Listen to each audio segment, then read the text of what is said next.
आदाब नाजरीन, जैसा कि आपने हमारे पिछले 2 एपिसोड्स में देखा कि किस तरह तालीमी निसाब को भंगवा देकर नौनिहाल और नौजवान नस्लों के जहनों को परागंदा करने की साजिशें की जा रही हैं। ये काम आज या कल से नहीं बल्कि बरसों से आरएसएस और दीगर फ़िरका परस्त तंजीमें करती आ रही हैं, मगर उन्हें हिम्मत उस वक्त मिली जब पिछले 10 सालों में बीजेपी बरसरे इख्तिदार आई और अब वो ये काम खुल कर रहे हैं। इस तरह के तमाम वाक़यात के पस पर्दा एक ही एजेंडा है कि इस मुल्क की दूसरी बड़ी अक्सरियत यानी मुसलमानों और दीगर अक़लियती तबक़ात के अंदर इस बात का एहसास पैदा किया जा सके कि वो दुनिया की अजीम जमहूरियत हिंदुस्तान में दूसरे दर्जे के शहरी हैं। तालीमी निसाब को भगवा रंग देने की कोशिशों से तेलंगाना की समाजी जहदकार पद्मजा शाह ने भी पर्दा उठाया। All India professional Congress academia vertical के ज़ेर एहतमाम मदीना एजुकेशन सेंटर नामपल्ली में मुनक्किदा programme distortion of history in textbooks and its implication से खिताब करते हुए बहुत सारे हक़ाइक़ से पद्मजा शाह ने पर्दा उठाया। सियासत टीवी के नाजरीन के लिए पद्मजा शाह की तकरीर पेश खिदमत है।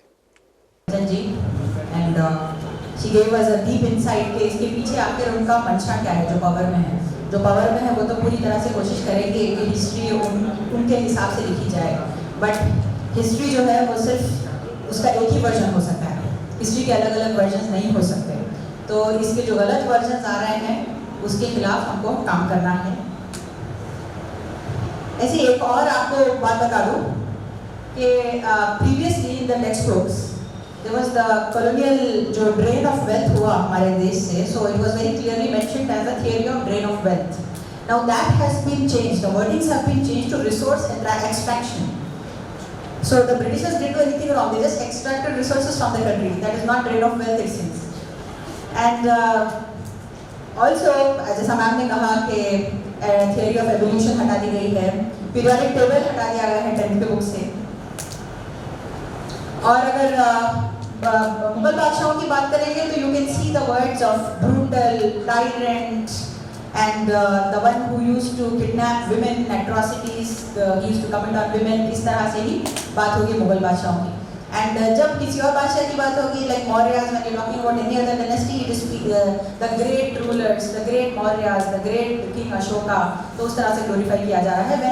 Whenever Akbar or any other Mughal ruler is mentioned, only their name is mentioned. सामने कुछ अकबर the great लिखा हुआ नहीं होगा। Ashoka the great would be written, but Akbar only Akbar would be written. तो इस तरह से वर्ड एक्सचेंज करके बच्चों का बचपन से ही एक नैरेटिव बिल्ड किया जा रहा है कि there was nothing great in what those rulers did. अब इसी के साथ मैं इनवाइट करना चाहती हूँ another powerful speaker, that is Professor Padmaja ma'am. Ma'am, please, the stage is yours. Like Oriya, Rampuryani, Garud, Kanchan, Balsab, and Maria herself, and all of you in the audience who I recognize are powerful intellectuals who are exercising your minds on many of the issues that are going on today around us. I'd like to just put the context about myself. I have been a media teacher. For 30 years I taught at the Osmania University as a professor of journalism. So I have this, anything I look at it from the context of what media is doing and what part media has to play in many of these things that we are experiencing today. When I look at the manner in which textbooks are being changed, or I see a context to it which has happened not now but since the mid-80s. Since the mid-80s, if you recall what was happening, there was a systematic liberalization of media that was happening, opening up of media. First things that happened on media, if you all recall, there was Ramayana and Mahabharata. On Sunday mornings like this, if you had a meeting or if you had any gathering, nobody would come.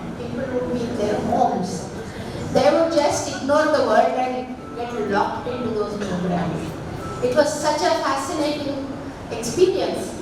But many of our media friends, scholars, have looked at that and found prior to that, we had every community, every little, folk tradition. In India, we had versions and versions of Ramayana and Mahabharata. There was no one Mahabharata, there was no one Ramayana in there. There were 400 Ramayans that Ramanjan sir recognized and wrote about. Relationships were different, everything was different in each of those. So there was what happened with this media expansion was this tremendous force that was unleashed on Indian psyche. That's why we call them consciousness industries. The media are the consciousness industries. This tremendous force was unleashed on Indian minds that tried to, at some point, uniformity, unitarian, singular ideas, singular ideologies, singular things. They got us used to that. Suddenly, if today someone talks about Ramayana, everybody feels that they are experts and there's only one way to narrate Ramayana. There's only one thing you can say about Ramayana. You can't have your own idea of Ramayana. You can't have your own imagination or if this, why not that? We always had that in our society. That was the essential diversity that was being talked about actually. Indian philosophy, Indian society was essentially about that diversity. But that diversity, they began to attack that diversity in a methodical way, in an unconscious way. I don't think that was a conspiracy. That happened as a cultural intervention. It will be nice to have Ramayana on TV was the idea, so they did it. And who did they give it to? They gave it to filmmakers, Bollywood. And they went for it, prospered, made money on it. But whatever it was, they set off a motion towards Unitarian singularity and single universal idea of what India should be, what Indians should think in life. And if you remember, the immediate consequence, Ram Janmabhoomi program campaign started at the end of that decade, late 80s, and by 91, 92, you had the Babri Masjid thing, and there was already a cultural consensus built across the country in far corners about what can happen, what is possible by using media. That was a proof of concept in some ways that happened at that time, in many ways.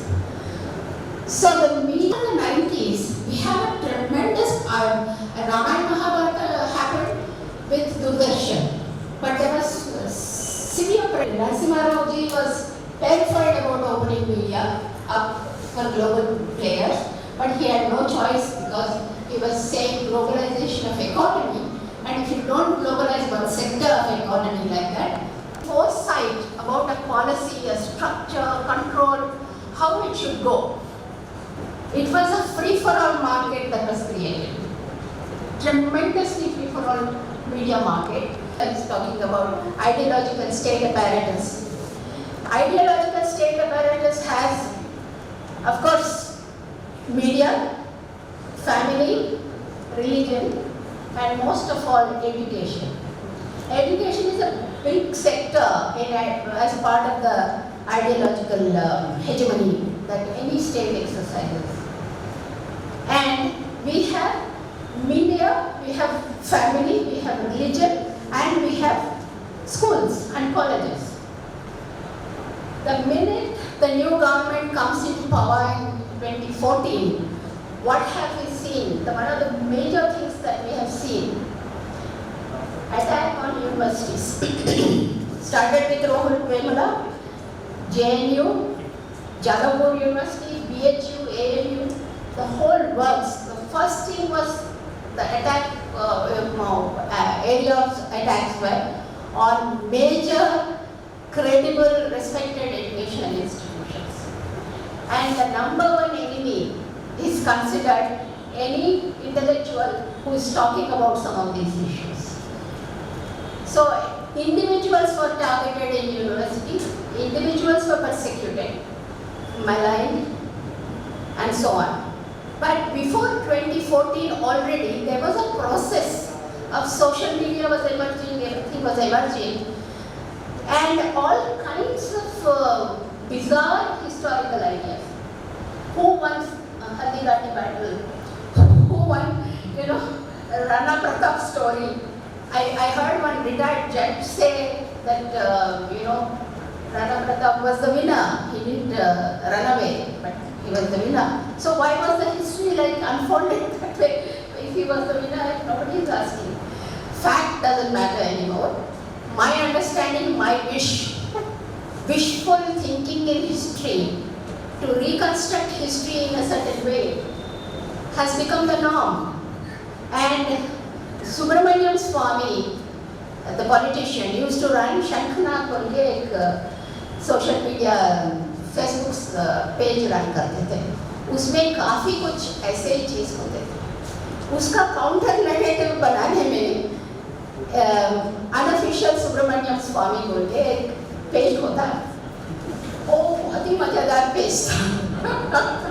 He was to create absolutely hilarious way out madness of distortion of history, used to expose constantly. For 3-4 years, 9 years, he didn't reveal his identity. And he was doing systematic attack on this kind of distortion of history. And thankfully, he built a huge community of people who are skeptics, who don't believe this nonsense of historical distortion. Thankfully, a lot of young people have plugged into that. And in 2023, he revealed himself, and that happens to be Mohammed Zubair of all news. and such humor, such wonderful stuff he used to do. And before he revealed his identity. And that was a massive counter narrative towards something like this. But the point is, many people actually used to believe all the way out madness that he used to put out, thinking that is true. And in fact, when Subramaniam Swamy complained to Facebook by mistake shut down the original page and left Zubair's site. ये तो गलत है, वो ठीक है. तो इतना सब हुआ तब, and suddenly Zubair became such a star. At that time, no one knew his name or anything. There is unofficial Susu Swami, he used to call it. Susu Swami and Subramaniam Swami. And it was absolute, that is the way of a counter-narrative that is built. At least I feel that personally, we are a little saved by some of those things that he has done at that time. Anyway, तो मेरा point क्या है? Like, textbook is a later, a distortion or changing textbooks of it has come in much later. What they dealt with first was the consciousness industry of dominating the media, dominating social media. It was a methodical project that was in place. Second thing, unfortunately or fortunately, in India we have religions and families. Both are suspect as civil society or institutions. Suspect because families want one thing in the four walls of their home and want something else outside on the street. Exactly the same thing, I'm sorry to say, about religions, whichever religion you talk about. They want something in the four walls of their religion, but something else outside the four walls of their religion. And I think that's where we have a huge problem, and that is the fertile ground for what is happening in front of us. Because you're putting it on a platter, because some ideas are okay for you to accept. But if he puts it in the textbook, you don't like it, because it's favoring someone. But the point is, It has to favor no one. You have to be secular and you have to fundamentally believe and practice what is happening. You cannot demand secularism from the larger civil society, from the media, from everyone, but you can't exist with this contradiction in personal life, personal beliefs. So there is a problem there. I'm not saying leave your religions or anything like that. I'm saying there is a way, there is a method of practicing religion which is not being so.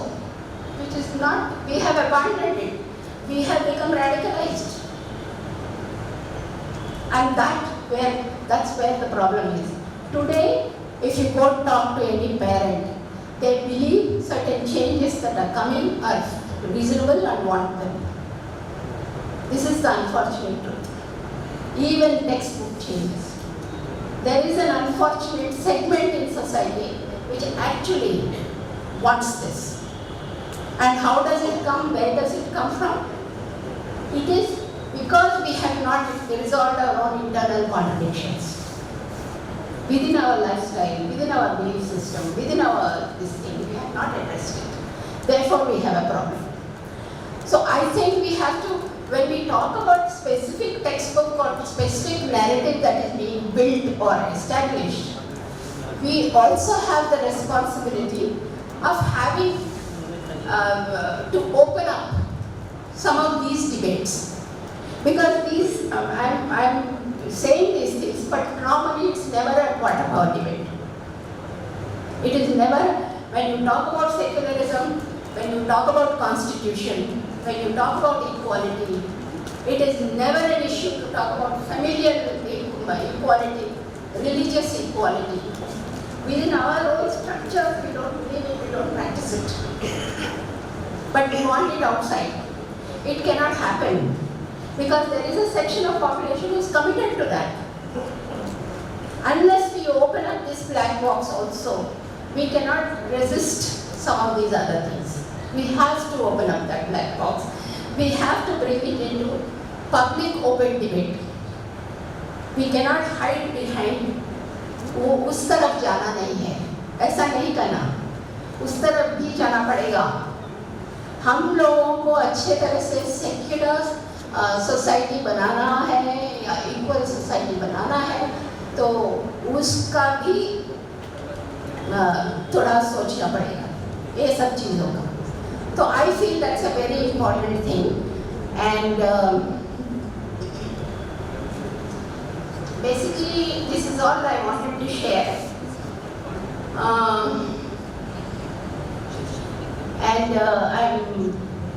I don't want to keep you away from the two other star speakers, Ram Punyaki and Murli Garu. So I would like to conclude it here. I just had a few ideas to share with you. Thank you so much for being here. नाजरीन, इसी सिलसिले की कड़ी के तौर पर आखिरी episode में नए मुकर्रिर और उनके ख्यालात के साथ दोबारा पेश होंगे. तब तक के लिए सियासत टीवी की सारी टीम को दें इजाज़त. खुदा हाफिज़.